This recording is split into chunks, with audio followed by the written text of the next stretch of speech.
This is Pointless Witticisms, the audio thing where I have 9 minutes and 47 seconds to adequately explain to you what a given thing is. Today's thing is Lifeforce. Have you ever wanted to see Captain Picard transformed into a woman? I didn't. Lifeforce is a 1985 film based on the novel called The Space Vampires, and it is exactly as stupid as the name The Space Vampires implies. It has an 150-mile-long spaceship shaped like a vampire squid hidden behind Halley's Comet that carries space vampires that feast on the life force of astronauts and then walk around wearing less clothes than Paul Verhoeven on the set of Starship Troopers. Funny story, actually. Apparently the actors on Starship Troopers were only cool with a co-ed nude shower scene in Starship Troopers if Paul directed the scene nude. Anyway, Lifeforce has full frontal female nudity, exploding British national landmarks, zombies, practical effects, and Patrick Stewart moaning about having a woman inside him. It's just about the dumbest thing I've ever seen, and it was on Netflix, no less. I mean, really, that... a little astounding that you can find something like that. What's the budget like on Lifeforce? It's like someone was given too much money to make a B-movie. The effects on the zombies in particular are ridiculously good, even if they're grotesquely nude. This is a film with an awful lot of nudity. The plot, what little there is that a giant spaceship has been found by a spaceship full of British astronauts, and they've gone and detected this thing, hidden somewhere just behind Halley's Comet.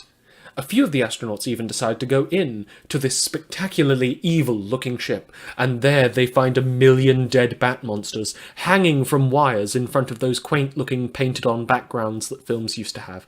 And, after having a quick look around and finding a giant room full of evil, scary-looking crystals, each containing frozen bat monsters, they decide to take 3 sexy naked people hidden in crystals back to their ship for analysis.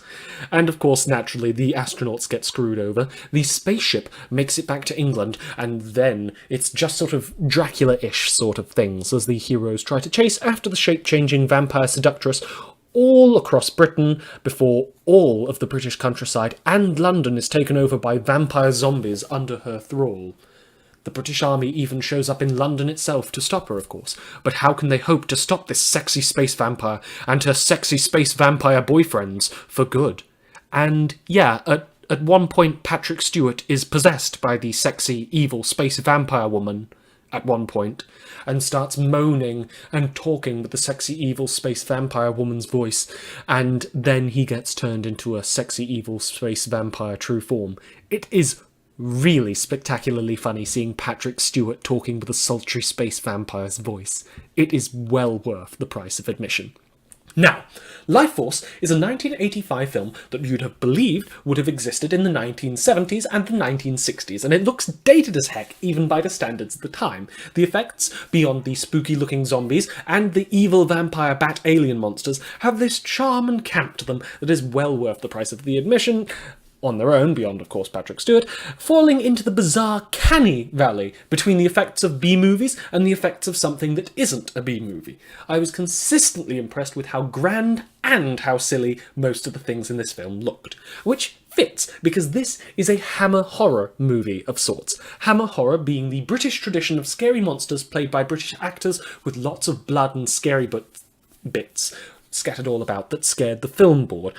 Decades of spooky films produced with Dracula, Dracula's Sexy Brides, The Wolfman, Frankenstein, Frankenstein's Sexy Bride, all starring Christopher Lee, of course, who you'd probably know as the man who played Count Dooku in Star Wars, and Sorry Man in Lord of the Rings, and Peter Cushing, who you'd only really know from playing a moth in Star Wars and a grotesque plasticine monster in Rogue One, A Star Wars Story.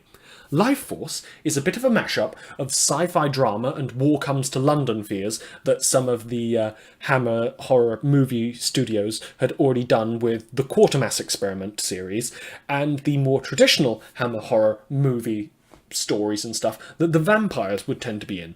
And the really fun part about this is that it just mashes them up uglily with all the weird pseudo-scientific explanations for how they drain life force and why they drink life force instead of blood, because blood would be just ridiculous ridiculous, wouldn't it? And, of course, how having your life force drank turns you into a sexy evil vampire, unless you can't drink enough life force, at which point you turn into a zombie, and this encourages the whole invasion thing. Now, the modern era of films these days, we enjoy a laugh every now and again at the idea of a skybeam, or whatever scary light is being shined into the sky in the third act. And in this film, of course, it is a sexy vampire suggestively moaning while she wildly shoots the life force of London into space to her spooky umbrella-shaped spaceship home to sustain the millions of spooky dead bat monsters inside it, which have, of course, been alive but dormant the entire time. And there are surprisingly quite a few similarities between this film and the Hugh Jackman film Van Helsing, if you ignore that Van Helsing isn't in space and that Life Force doesn't have werewolves or Frankenstein. But there is, of course, a sexy vampire man turning into a bat monster and a person restrained while their life force is drained to fuel an army of dormant bat monsters.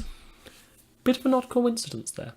Now, why shouldn't you watch Life Force? You should not watch Life Force because it's camp, it's got gross naked 80s bods, gross naked zombie 80s bods. It's longer than it is entertaining. It's camp, it's indulgent. The accents are all British, so any Americans that aren't too keen on a film that's as British as St. Paul's Cathedral probably wouldn't be interested in this. And of course, the plot is thinner than a Ritz cracker. Why should you watch Life Force? Well, if you're bored of seductive vampires being shirtless and sparky, these ones also have no pants. They aren't wearing anything at all. And they're bulletproof, unstoppable monsters that walk slowly forwards in that badass fashion that only works when there's an alarm noise and a few bewildered policemen shooting guns at them and panicking wildly as they fail to make a dent against these vampires. It's silly. It's dumb, silly fun, and it's out in an era where so many other films came out with lower budgets but maybe a few more big Hollywood stars, or soon to be big Hollywood stars. If you think about something like The Predator or Alien, this film could very easily have been as iconic as them had it actually had any dent or impact on the cultural scene at all beyond big, sexy, dumb film. I mean, I think the only response I've heard from anyone that had even known this film existed was a friend of mine who said, "Oh hey, Life Force, I remember that. That was the first time I saw somebody's bush on film." It was the 90s. We didn't have the internet to look for stuff like that yet. And doesn't that just sort of sum up something like this? That the nudity is more memorable than the actual content of the film, even if they're trying to recreate painstakingly all these Abraham Van Helsing and epic vampire hunters of the past, and the 1930s Universal horror films, and the 1960s and 70s Hammer horror films, all these diverse elements that are trying to be invoked and shown in this film, and yet it falls somewhat flat. I mean, that's sort of why Pointless Witticisms and this show really exists, to showcase this sort of bizarre, fallen out non-culture of films that do not matter, or possibly films that do matter and just are kind of forgotten, because the next episode that we're going to be doing after this one, seeing as we're at 9 minutes now and I only have 47 seconds left before Noel Clarke takes over his body again, is going to be Under the Skin, which is a Scarlett Johansson film that's kinda maybe a bit transcoded in a way that's a little uncomfortable to watch. What with me not essentially being cis? I mean, yeah. So that one's gonna be a fun ride. I hope I can convey it as disturbing as the film itself does, because the film knows how to disturb you, with fucking 5-minute shots of eyes.